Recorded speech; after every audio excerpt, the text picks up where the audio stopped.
morning. My name is Al Edmondson, and I just want to welcome you to Fraternity, uh, first edition of Conversation with African American Males who have been married for over 100 years. First, I'd like to introduce my pastor, Dr. Keith Troy, who was born in Toledo, Ohio. He is the second of 5 sons from the lineage of Reverend Troy, Leon Troy, Sr., as his youth education was spent in public school system in Warren, Ohio, where his academic, athletic, and leadership skills became a part of his part at an early age. My pastor, Dr. Troy, has also developed a legacy to serve with participation in numerous religious and community organizations. He is married to Sister Brenda Troy, also a native of Warren, Ohio. Together, they are proud parents of 3 daughters, Makisha, Harmon, and Tiffany Warren, and they have 2 fabulous grandsons. And he has been married for over 45 years. Next, I would like to introduce another good friend of mine, Jerry Revish, a longtime news anchor. Jerry Revish was also born in Youngstown, Ohio. He is Estelle Revish is his wife and a homemaker, and Dewey Revish, a steel worker. He graduated from East High School in 1967 and went to attend Youngstown University and Chaplain College in Orange County. He has a lovely wife who is also a minister, and his daughter, Nicole, is also a hairstylist. He's been married for 46 years. Next, I have up is my friend, not soon to be Dr. Tracy Robinson. He's married to Dewan. He has also 31 years of marriage. He has 2 great sons, Jonathan and Jacob, and he also is the former director of OCF. And he will be our moderator for this discussion. And welcome, gentlemen. How are you? Good, sir. Good. Good morning. Good morning, Al. Al, it's so good for you to be here to introduce us and to welcome us. Thank you so much. We're indebted to Pastor Troy and to Pastor Revish for taking time out of their Father's Day weekend to share of their experiences as a husband, a father, and community leader. Pastor Troy, you've been introduced, but I'd like to thank you for being a pastor that I am proud of. You are a role model worthy of replication and an example that I try to emulate in many ways. Thank you. Sir. Pastor Jerry Revish, we wanted you to moderate the conversation, but you were gracious and kind to promote me to moderator. I will repay you back by honoring another younger father than me, but such an honor. Thank you, sir. Thank you, Tracy. Thank you. Good to be here. I just want to say a few things about the benefits of a father in a child's life. This is not my opinion, but it comes from the federal government as well as from a National Fatherhood Initiative. We know that when children have involved fathers, they have better cognitive outcomes, even as infants. They have higher self-esteem and less depression as teenagers. They have higher grades, higher test scores, higher high school graduation, better overall academic achievement. We have lower levels of drug use and higher levels of empathy. Fathers bring a great deal to children's lives. But there are costs associated with the absence of a father. My brother, Dr. L. Robinson, calls it the 5 deadly sins of father absence. They're poverty, failure in school, drugs, neglect, crime, and more. The federal government also confirms those statistics. With that backdrop, we want to have a conversation today with 4 married fathers. We have 147 years of a cumulative African-American married father experience on this call. We wish to highlight the unique role of married African-American fathers, and the conversations will follow basically 3 categories: fatherhood, marriage, and the movement for Black lives. We're ready to begin our conversation. We hope that some young Black boy or others are sitting up watching this who perhaps may want to get married one day, that can glean just a few pearls from our experience. Not saying that our experience is perfect nor the only one, but the African married father's role is worth examining. Pastor Troy, a young man is 23 years old, recent college graduate, and married. His wife is pregnant. What advice would you give this young married father? The advice I'd give this young married father is to pray an awful lot and get closer to God, since that is really my life story. At 23, Brenda and I have been married for 2 years, married her at 21. Um, and I was in school, which meant economics was slim, to say the least. But I learned to really trust that in God's timing, even though it wasn't my timing, things would work out. Maisha was born in between my second and third year of seminary. And for me, Tracy probably solidified my manhood and fatherhood, because to have a child at that age really helped me take the focus off of myself, and put more of the focus on my wife and my child, and realizing that my education and my travels were not just about me, but putting me in a position to be able to support my family in a lifestyle that I thought and deemed necessary. Hmm. Pastor Revis, would you like to add to that? I appreciate Pastor Troy. First words out of his mouth, pray. That is so true. It is so important to keep God in your life. I mean, you're looking at four fathers here, and all of us know God. Mm-hmm. And I just think you have to keep him at the center of whatever you do. My advice to a young married man whose wife is pregnant: be absolutely over the moon excited about that. Even if you're scared to death on the inside, to her, show her that you are over the moon and excited. And you will be if you weren't exactly when you got that phone call. I got the phone call. I was working in radio in Columbus, that my wife was pregnant. And it was a honeymoon baby. We had been married 9 months. And then I get this phone call that, she's pregnant. And I just kind of froze me for a moment. But then I just was so happy about the fact I can make a baby. I mean, I didn't even know. I was just so happy about that. It was a wonderful and scary time. She needs to know you will be there for her all the way. Yep. And then, as Pastor Troy mentioned, you just got to start praying, because, there's a roller coaster of emotions that she's going to feel during her pregnancy. She'll need your support as never before. And she'll need to be reminded how beautiful she is, even when she starts picking up that weight. It is an emotional period in their lives. So I'll just stop there. We'll come back around. But those were my immediate thoughts about being pregnant, being young and married, and there you are.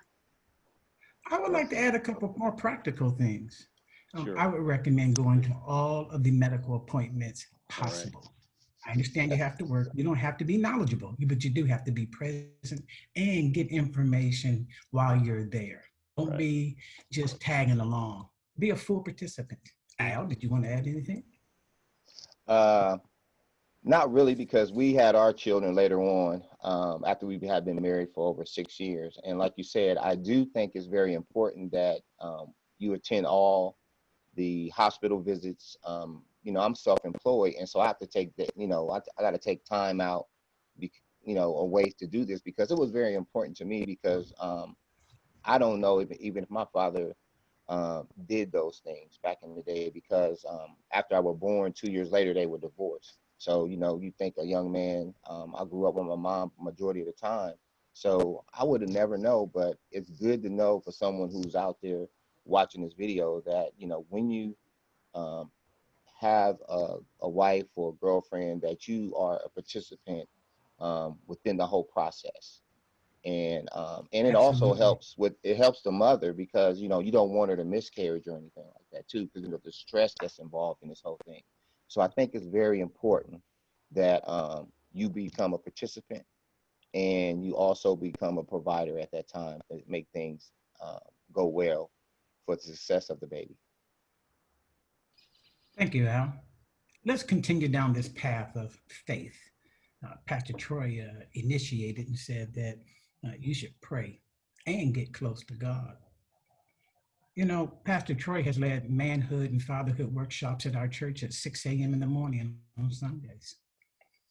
And something that happened in those workshops is that he said that there's unique characteristics of the Christian father, and that the Christian father has higher standards. God holds him to a higher standard. What are the unique characteristics that distinguish the Christian father from others? You directing that to me first? Yes. Okay.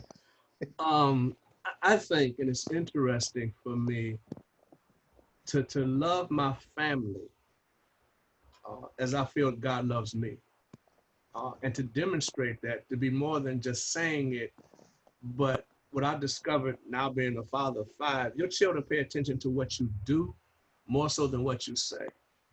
And where you get juice in the house is when your actions line up with your words. And I think as Al and Jerry both have said, you have to be a participant. You have to participate in the relationship of fatherhood. I did a lot of things that I didn't know that I knew how to do, but learned how to do, especially with the first child being a daughter, and I have all brothers. I will tell you, it was an amazing education for me.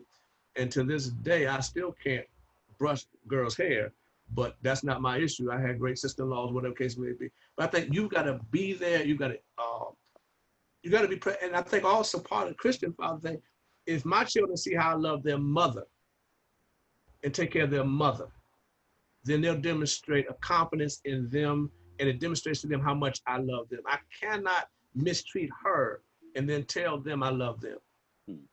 Amen. Anyone on the panel? That is so good, and I appreciate that so much. I think one of the hallmarks of a good Christian father is the fact that he is sacrificial in the way he lives. He sacrifices himself for his family. My dad told me something when I was a teenager. He said, one day you're going to be married, and I want you to know that if you don't eat, make sure your family eats. You got to be a provider. You got to be a provider. That's basic 101. You've got to do that. And if you are young and married and your wife is pregnant, then you got to start thinking about, hey, we might have to live off of one income here for a little while. Yeah. And you want to be able to cover everything. So you've got to be thinking ahead in many different ways. You got to learn how to save and invest money when you're younger like that. Because you have the advantage when you're young, if you start putting it away, you don't have to put as much away when you're young as you would if you were older. And so, your whole life changes, but, God will walk you through that change. He will bless you to get through the frustrations of all of that. The incredible adjustment that it takes to be a father. Gone are the days of hanging out with the boys until 2 or 3 o'clock in the morning. That is way over. You've got to learn how to change and shift your life to accommodate what you have now, because what you have at home, what you have in that family is the most important thing God could give you. It is. Right. So, Brother Tracy, would you also like to talk a little bit about that as well? Oh, yeah, I would like to share a little bit with you, Al. What I heard Mr. Reddish and Pastor Troy say was priority. You have to prioritize your fatherhood. And you have to prioritize it with your checkbook and your calendar. My pastor teaches that tells the truth right there. Watch your calendar and your checkbook. We know exactly what your highest priorities are. And that is a process that other men can help you transform yourself into. Most of us just had to just shove our way into it and figure it out. But talk to older men. They will be able to help you. Good. Thank you. There might be some young man who's single and looking at you all saying, I'd like to be a married man one day, but I don't know where to start. Are there two qualities I ought to look for in a potential wife? And if so, what qualities would you recommend? Um, it's interesting because mine and Mrs. Troy's relationship predate us being married, in the sense that we were friends first. What most folks don't know, my wife babysat my brothers. She was the daughter that my parents never had because it's all boys. And so she developed a relationship with my family and my brothers and my mom and dad long before we really connected at that emotional level. But I enjoyed being with her. There was friendship. I knew there was a difference with her because all of a sudden I decided to play basketball less and spend more time with her, which was unheard of where I was from. And they're going to play ball like I'll catch up with y'all later. And wasn't even really aware of the fact that I had really made that shift in terms of those kind of things. So I say to young people, be friends first, because there's going to be times when you may have to take off your husband or wife hat and talk to each other as friends. The other thing, her mother gave me great advice when we got serious. She said to me, it's a lot of difference between going upstairs at 11 and going home at 11. And what she meant by that, when you were dating, you could go home and not see each other. But when you are married, you're in the same house. So you've got to work through communication, communication, communication, communication. And for most men, we struggle with that. Uh, it's never over till she says it's over. You may be done with it, but it ain't over with. And so you have to understand that that's coming up again. It may be the next morning, the afternoon, but bruh, trust me, you do not have the last word on that situation. So I would say friendship and communication. Mr. Revish? That's how we got to get these 40 plus years in our marriages, because we understand that. And that doesn't take anything away from us as men and husbands. It's okay to be vulnerable. It's okay to be vulnerable. It's okay to look, you're not Superman. She's not Superwoman. We understand that, we both look to him for fulfillment and how we should go about our marriage. When I was dating my wife, she was my girlfriend then, I was attracted to her physically. She was beautiful from that day to this, I was just a lovely woman. And I enjoy that about her. There's a lot more to her than that, but I don't take that away. I mean, that's a pleasure for me to be able to look over my pillow in the morning and see this beautiful woman laying there. And I love her smile. You gotta be fascinated about your wife. You've got to really enjoy her. This can't be some sort of obligation. This is something you've got to want to do and want to help nurture all her strengths. And she will help nurture all of your strengths. As you go, you grow together. She was somebody before I met her. And so I can't be trying to change her into something, a Jerry Revish wife. I want her to be who she is in the full flower of that. And I want to enjoy that and appreciate that. And then you start finding out that you don't, after 40 some years, Pastor Troy, we still are learning Oh, things trust me. Yes, about sir. our wives, huh? Yes, sir. We're learning things about them, and it's a beautiful thing. So that's what I would say. Have some patience. Have some patience. When I was young in marriage, I was just such an impatient person and just wanted everything to be just so. And I was immature thinking. And when you have the advantage of some years, you can see how you can help. I have a son also, and I've been able to counsel him coming up on the things he should do as a husband. And as Pastor Troy mentioned, they see you, they see what you do.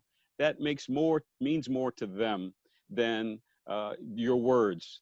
So that when you put that key in the door and come in at whatever hour it is, the kids are excited that daddy's home, that your wife is excited to see you. You know what I mean? So it's a beautiful thing when you can put it together those ways. It's heavy lifting, but it's worth it. Yes, sir. Right. So, One last question about, go ahead, Al. go ahead, Brother Tracy. One last question about this 23-year-old man. Let's say he's not married and he wants to get a wife. What can he do to prepare himself to become a husband? I think, and Pastor Revish alluded to it, it's a maturity issue, man. We're born self-centered. Yeah. And at 21 and 23, the world is about us. Let's be real about that. But it's the realization of how can I become the best me possible?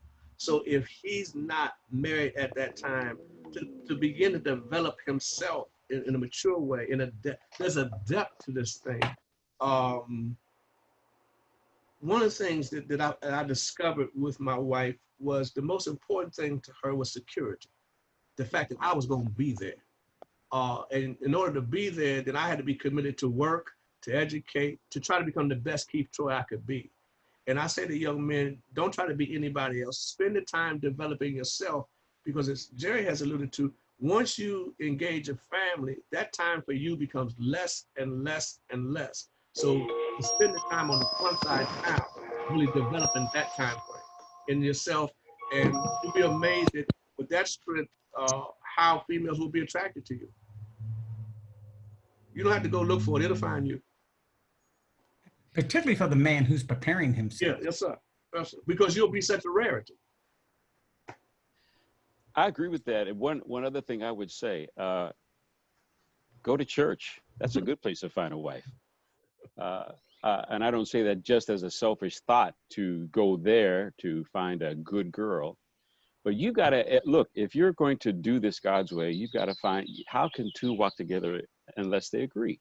Mm-hmm. You can't marry somebody that is just so totally opposite of your values, what you know is right, and what you know to do for some other selfish reason that, she looks good on my arm, or, we look good together, or whatever it is, even if it's a business arrangement. Those are just the wrong reasons for you to be looking for a wife. The reason why I mentioned the church is because it automatically separates a lot of women, that category or the group or the population of women that you would want to be interested in, to women who are hearing the same thing that you're hearing, that have a pastor, have some values that are being instilled in them. The Bible is right. And the way the Bible wants us to be husbands and the way the Bible wants us to be wives, that is the gold standard. That is how it ought to be. But when you start going with somebody that is so, and, I've counseled some folks along the way. And, when I look at them, I wonder, how did you two ever get together? Because you're just so totally not walking together. And, it can be, that can be healed, that can be helped, they can be delivered, but you can avoid a whole lot of headache and heartache by being a little more discriminating in who you hang out with, particularly when it comes to women. Who you choose says a lot about you. Sir. Yes, sir. Tracy, let me just add to that. I often say to men that the one person that's related to you that you chose is your spouse. Yeah. You can choose your kids, your siblings, your parents, but that choice for me says a whole heck of a lot about you. And I always tell most men, it's a Northeast Ohio term, Jerry, you need to outkick your coverage. You need to marry above yourself, bro. Yes, sir. Yeah. And I'm looking at the four of you and all y'all smiling like, yeah, we got that one. That was one good decision. That's a good one. Yeah, I'll kick your coverage, bro. Okay, let's talk about some of the things happening in the community right now, and many people want to hear from you all. I'll start with you, Mr. Revish. You've covered many criminal justice issues in the media for years. How do the events in the last couple of weeks compare to the past to you? There's no comparison in many, many ways. One of the things that we're seeing now that we didn't see back then is we're seeing a lot more white people involved in this struggle, a lot more white people getting it than we saw before. And I think that is very helpful. I will say this, it might be controversial to some, but I think the burden to help fix what's wrong in our society really rests on the white population, the governing people, the folks that are calling the shots to make the change. We have been complaining about this for generations. We have been living this for generations. And now is a seminal moment, a pivot point, where we have got to make the change if we are ever going to go forward. And we can't do it by ourselves. We need everybody involved. So that is what I would say in the first flesh of all of this, is that it's not just us marching. We've got a lot of other people marching with us. And that is what America should be. And this is the way America should be proceeding. We didn't create slavery. We didn't create racism. We didn't create an unjust justice system. We didn't create this mass incarceration of Black men, primarily, that has torn up Black families now. Men going to jail for incredibly longer periods of time than white men, and their families are left destitute and impoverished and denied the love of that person because of whatever mistake they made that was so over the top, penalized more so than others. So that's what I would say changes this now. It's a bigger conversation, and the megaphone is a lot louder. Pastor Troy. I would echo that. I've had conversation with several of my white clergy colleagues, and I have said to them, you're the headache. You have the headache. You've got to fix this. They have to have the dialogue with their own congregation, with members that they have influence with. I've said to somebody, it's like almost I get robbed and then you want me to fix the problem. I wasn't the problem. I was minding my own business. You came and invaded my world. And so I think Jerry's right. You're seeing a lot more dialogue, a lot more discussion, a lot more folk taking ownership that this thing cannot continue to exist the way it has. I will tell you, my observation is this next generation is not going to live the way we have lived. And that's Black and white. I think that's why you're having these encounters, because of what was a lot of our issues are not their issues, are not their concerns. It does not make sense to them. I have said also, and I've said this publicly at New Salem, this racism thing is a sin issue. Yes. And the only way to fix sin is through salvation. And at some point, there's got to be a transformation moment. You can't legislate it. You can't do all the things we're trying to force until there's a change of heart. Because if the Bible is right, I've got to love my brother as myself. Either you see me as your brother or you don't. Mm-hmm. And if you don't, then you treat me a racist or a sexist kind of way. And that becomes the issue for me. So I think we have to ask people, how do you see me? Because if you see me as your brother, and I said it to my colleagues, you're quick to ask me questions, but you're also quick to leave me out. And it can't be both ways. I'm awfully discouraged about the silence from white pastors, and those that I've heard from trouble me. So I'm reaching out to those that I know. My moments with them, I'll be honest, some of them have said to me, they don't know what to say or do. And what I have said to them is act as if this was your child or your children and have those conversations, because that's what we've had to do all of our lives. I'm sitting here looking at 4 African-American fathers, and I know that all of us have sons. I know you had to have the talk with them. Yes. About when you go out, how, if you get pulled over, all of that. I mean, that is a part of being a father, being responsible. Right. Very few of them have ever had to have that talk, because it doesn't even occur to them that that's going to happen to their child. Right. Every time our kids left the house, especially the boys, I didn't rest well. My wife would say, "What are you waiting on?" I said, "I'm waiting for them to come through the door." Yeah. Because there could be that call that comes, and all of a sudden they're in a situation that as a father, I can't protect them from, or whatever case may be. And that was my greatest nightmare, that they would be finding themselves in a situation that I couldn't intervene and get them out of. So yeah, I think Tracy, it's happening behind the scenes. Those conversations are happening pastors to pastors. I'm encouraged to hear that. But you brought up something that you know about African-American father. If an African-American father doesn't have the police conversation with their child, you negligent. You're exactly right. You're doing them a disservice. And it's not fair in American society that we have to coach our teenage children how to operate and how to interact with the police so they don't end up in jail or dead. And it's just not fair. But that is the role of the father, is to Yes, sir. provide that type of protection. That's right. It is not fair, but it is so necessary. We want our kids to live. We want them to live and grow old. We want to see them live full lives. And these kind of conversations that we have with our kids around our dinner table, uh, white people don't even have to think about a conversation like that. They don't even, it doesn't cross their mind. So when I hear this phrase, this comeback phrase, when we say Black Lives Matter, that all lives matter, well, yes, all lives do matter, including Black lives. Mhm. And I think this semantic battle that people want to get into about that just is another diversion tactic away from the hard work it's going to take to change minds. And Pastor Troy is right about churches. It is the most segregated hour of the week, Sunday morning at 11 o'clock. I don't know if that's particularly going to change, but I think uh, white churches need to have this conversation. They need to understand what the Bible says, that the Bible doesn't draw any respective person. And that, as Pastor Troy mentioned, racism is a sin.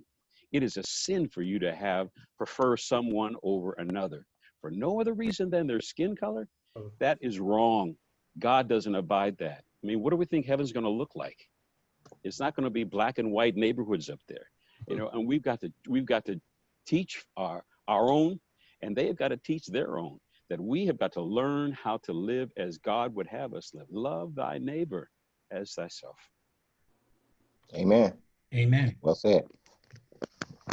One more question about the movement of Black Lives. Now, Pastor Troy, many people have commented and they're frustrated. And they said that they see protests happening everywhere, but they're curious about conversations happening in Columbus between the African American community and the police. Is there African American clergy as part of the conversations with the police? We don't need to know who, but we need to know, are those conversations happening, and are you all part of them?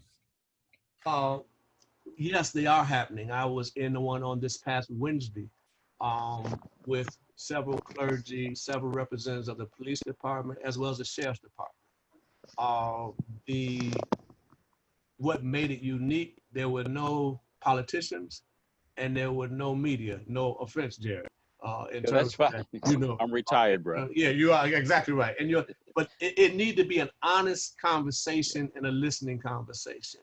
And it was refreshing because, I've been around a little while and we will start down these roads and then nothing happens. Yeah. But to hear, and what was unique for me was to hear the African-American police officers talk about their plight in being in both those worlds and how to deal with both those worlds, really catching pressure from when you don't have a uniform on, you're black, but when you do have a uniform on, you're a policeman, and where do they reside in that?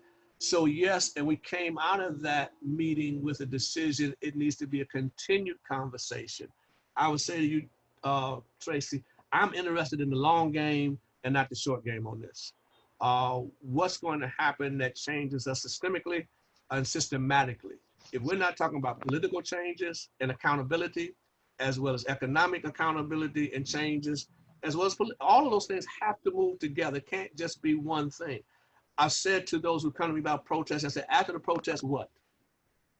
So what does it look like to make you stop protesting? If we don't go to the polls, I will say this publicly, if we don't go to polls in November Right. to vote, to me, all of this was in vain. All of it was in vain because we were sounding brass and tinkling cymbals because we won't take responsibility for our own future. When you look at the major cities how many of our folks stayed home the last presidential election? Yeah. There's enough of us to go vote that would have changed all of this. So at some point, we got to hold ourselves accountable and say, look, if everybody related to me, I made a joke at New Salem, if you're going to belong to us, you got to be registered and vote. If not, then I'm going to send you membership somewhere else. Now I'm joking, but I'm happy, that's serious about it. We don't have another chance. If we don't make this change now, when I think about my 11-year-old grandson saying to me, Baba, I thought the police were our friends. And he's 11. And that's in his psyche. We got work to do, bro. He should never have to ask that question at 11. So that's what my passion about that thing is. Yes, those conversations happen, and they have to happen. Good, thank you. It Did has you to happen, and there's a lot of heavy lifting on the criminal justice system and the police departments, broad stroke, that have to change. They need to throw out this playbook on how they deal with everybody, and particularly us. I just think there's a built-in, it goes back to the days of slave catching. It's policing was born out of a lot of that, going after the property of a slave owner and bringing them back to that slave owner. And we cannot be criticized for the way we feel about what we see every single day. Thank God for these cell phone videos capturing some of this stuff, but how much of it never got captured? How many of these situations never got seen? And I think really the police department, if they want to get police, if they want us to be on their side, if they want to get our support, I am not about defunding the police, but I am about changing them. I am totally about that. And it's got to start at the top, the mayor, the chief of police, and all the way down the rank and file. The police unions have too much power in the wrong way. They can turn themselves around and be more proactive for people and develop a police force that they would be proud of, and that this country and this city would be proud of. We want to be proud of these folks. They're the first people we'll call when we have trouble, but we don't want it to be the way it is now. It's got to change. Right. Pastor, just to piggyback on what you was talking about on the voting piece, in the last election, there was 1.8 million African-American men that didn't vote. So that's a problem. That's a big problem. And we got to find a way to convince these brothers on the importance of vote, because a lot of them say, hey, man, my vote don't count. I don't care. Every time I vote, the person I want loses. So we have to change the mindset and let them know how important it is to register to vote, one, to participate in the voting, and then get involved in the community a little bit more. As fathers, we all do it, but we got to still continue to be good role models for other men that are watching this video, to continue to let them know that, you serve your family, you serve your community as well. And I think this voting problem that we have to, I don't know quite what to say. And, we can talk about the why, but still, especially in the neighborhood that I'm in, it's been difficult to register these young men. A lot of them think that, you have a felony, you can't vote, but you can still vote after that's been expunged off your record. So I think it's very important that we begin to send these, educating our African-American community of men and fathers about the purpose and point of voting. Yeah, I think you're so right. I think we've got to become aggressive in our influence. And my connection always is, it's amazing to me how many young African-American males will get in line to go to a store that ain't open yet to buy new Nikes. Mm-hmm. Right. And they will track that. And you're not getting anything from it, but we want to have that same emphasis about voting. And so I think we've got to whatever we got to do to get folks there. I think each one of us have to take our own sphere of influence and use it there. I can't worry about folk over yonder. Let me be responsible for the folk that I have influence over and make sure that my crew gets there. And if everybody takes leadership like that, we won't get everybody, but we'll get a whole lot more than, it's got to be a main agenda item.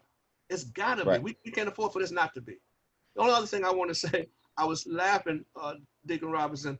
One of the things we said to the police department was a lesson I learned being married. And I've said this to New Salem, is tone. I have all brothers. And so, men talk to each other very differently than when you're talking to a female. And one of the things I had to learn early in my marriage was I had to change my tone if I wanted my wife to hear me. I was a little slow with that, and I went to public school, so it took me a while to get that one, Jerry. But I finally got a handle on that thing. And what I said, I took that same class. I understand, bro. But I said to the police department, I said, our problem with you is tone. Yeah. The way you come at us, we can't hear you because you come at us from a military point of view or authoritarian point of view, and you in our neighborhood. So at some point, we got to learn how to talk to each other and listen to each other. Tracy, you don't have to keep smiling because you know that's the truth about the talk. I'm still learning, bro. I'm still learning. Yeah. I'm We just all are. reflecting on the lessons I've learned along the way. Yes, sir, bro. And we To will keep listen. Yes, yes. You know, speaking of that, and I'm glad you brought us back to marriage, because you know, there's a question I have about marriage that I'd like to run by both of you in our last 10 minutes. And and it deals with communication in marriage. Pastor, you talked about tone, but there's a question here that says, what advice would you give someone about what to say and not to say in a marriage? One of the things I had to learn as well is sometimes our spouse just wants us to listen and not fix it. Our tendency is halfway in the conversation, we ready to get on to the next thing, and we want to fix it. And sometimes she just wants you to listen. And what I say to a lot of brothers that I had to learn, and be in that moment. You know, don't be doing other things. Attention equals love. And I'll tell you who demonstrates it. And Jerry has this, grandchildren. When Yes, your sir. grandchildren will call you, Bob, or whatever name they call you, they Yeah. will keep calling you till they get your attention. Yes, sir. Carberry Lake, who's the youngest, she will take her hands and put them on my face and turn me toward her. Baba, are you listening? And so I had to laugh. And I'm saying, now she's 3, and she already understands how to command attention. And so I say to people in that spouse or that communication thing, be in that moment, because if you're in that moment, it'll save you a lot of other moments down the road. That is so true. That's so true. My grandkids call me Baba too. So I love that little word. Sometimes it comes down to, do you want to be happy or do you want to be right? Yes, You sir. know, sometimes if you're just bent on being right, you're giving up being happy. And I'm getting older here, and I prefer being happy. Yes, sir. I prefer walking into a happy house and looking at a happy face on my wife. I think it's important for you to pick your battles and pick the moment, be in the moment, as Pastor Troy mentioned. And then if you got something that's really pressing, burning on your heart, that you've got to say, you got to think about how you're going to deliver that message to your spouse, and think about how it's going to be received by her. And you got to learn how to fight fair. You know, when I hear people say, we've been married such and such years and we have never had a fight, I don't believe them. I just don't think two people can be together and not have some disagreement. You've got to have, but you have to learn how to fight fair. It can't be a personal attack. You can't be so bent on getting your point across that you destroy the person on the other side of the table there. Because what did you gain by winning that battle? But you lost something. And you know, every day is precious in our married lives. Every day is precious if you're single. But we only have so many laps around the track in our lives, and we want to make sure that we don't spend a day in some big stew about some problem, and you know, a dark cloud hangs over the day. A lot of times we end our service on Sunday, I'll say, now I want y'all to go home and have peace. You know, because sometimes the very thing that they were fighting with before Sunday school is still on their heart after the morning service is over, and they go home and get back into that. You have got to let stuff go. Is it really that important? You've got to let a lot of stuff go. I mean, there are some things that are real critical, but most of the stuff that the enemy comes at us with is just aggravating little things that become big mountains, and they should stay molehills. You know, something I've learned in communication and marriage is no negative labeling. Yeah. Right. No name calling. Mm-hmm. Because when people start calling names, they're really trying to communicate something else. Mm-hmm. And it doesn't benefit the relationship at all. Also, I find that volume has a major impact. Pastor talked about tone, but volume, you know, has a lot to do with respect. Many men that I talk to don't talk about love Oh, but they complain about not having respect in their household. Mhm. I think a lot of that has to do with tone, volume, and negative labeling. I'll close with this on a story from my father. My father's father died when he was 6. So he didn't grow up with that father figure. And my mother's mother died when she was 14. So neither one of my parents came up in a two-family household.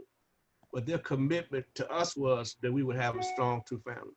I remember one day overhearing my mother and father having a discussion. And to be honest with you, it seemed like my mother was challenging my father's manhood to us as sons. And I remember him coming outside. We were on the porch doing some chores, and he realized that we had heard the discussion. And he looked at all of us, and he said these words, and I'll never forget them. He said, "Be glad that your mother is married to a strong man." Mm. Got in his car and went on to the church. But at that point in time, that didn't seem like strength to me. But now being married 40-something years and 5 kids later, I sometimes say to my children, "Be glad that your mother's married to a strong," which means sometimes I've got to carry a burden that's not mine. Yeah. And I've got to tone some things down and make some sacrifices that I didn't think. But for the good of the family, that's on me, man. And that was a lesson well learned, and I try to implement that and share with other men. Pastor Reddish, we're about 4 minutes out. Would you like to have closing comments? I certainly enjoyed this time with everybody on the screen today. This is a blessing to me. I think we're all going to have better Father's Day messages tomorrow because we gleaned some things out of this conversation. God wants us to enjoy full lives. He wants us to have joy. He wants us to have peace, and he wants our marriages to be great. Mm-hmm. You know, he instituted marriage. You know, marriage is honorable and the bed undefiled, and we want to make sure that we do everything we can to protect, nurture, and build up each other in a marriage, and build up our children as fathers. We have a tremendous responsibility, and God has equipped us to do it if we listen to him, if we follow his guide and his lead. His way is right. And if we do that, we're going to have a lot of great Father's Days. Yep. A lot of great Father's Days. Amen. Thank you. Amen. Mr. Edmondson? Well, I definitely just soaked all this knowledge in, and as a father, you never can learn a lot, or you can always learn from someone else. And this conversation today meant meant a lot to me, and I know it meant a lot to a lot of people that are on the Zoom and on Facebook. But it is always refreshing to see where men can bounce things off and share ideals and express their opinions and let their guard down. And this was a great moment, this Father's Day weekend, for this conversation. I'm looking forward to more conversations to encourage and build up fathers in our community, because when we do that, Pastor, you always say, when we get the men right, Yes, sir. our household's going to get right, our community's going to get right, our children going to get right. So when we get our fathers in our community and our churches to get right, we're all going to get right. And that's the change that starts with us. And I just want to thank you, man, for just being on this, and taking this invite, man. I'm just overjoyed today. I don't think I can go back and cut hair. So, but I'm just excited that we're going to continue this conversation, and I'm just stay tuned for the next episode. Right.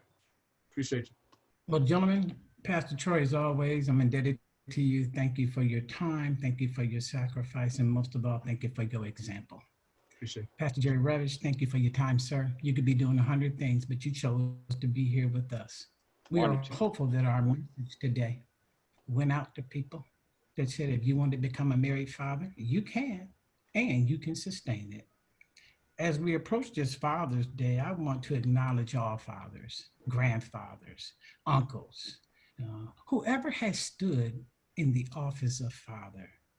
You have fulfilled that role in your child's life, or the child that you're responsible for. For the fathers who walk this journey of guiding, caring, and protecting, and loving, and worrying about your children, it comes with many blessings and a variety of challenges. As fathers, we recognize that the teachings we offer our children go way beyond the words that we share with them. They learn more from us by watching us and by observing us. Sometimes they even mimic us. This is a very humbling responsibility. They learn how to treat women by how they observe and watch us. They learn how to value life by how they watch and observe us. You know, many of us have embraced this responsibility as mammoth as it is. And the men I'm looking at on this screen have fulfilled it. We thank God for that. I also want to thank my two sons, Jacob and Jonathan. I want to give them a personal comment. You have made me one of the best fathers in the world by your example. I'm excited by what the future holds for you, and more importantly, what you do with that future. You have already given me one of the best Father's Day gifts ever, your presence. Thank you. Amen. All right. Thank you for joining. All right. Thank you, gentlemen. you, sir. Pastor, thank Thank you. Happy Father's Day. Happy Father's Day. All right. Happy Father's Happy Day, Father's Facebook Day. family. Jerry, good seeing you, buddy. Good seeing you too. Thank Hope you. to see you again soon. Thank you. All right, buddy.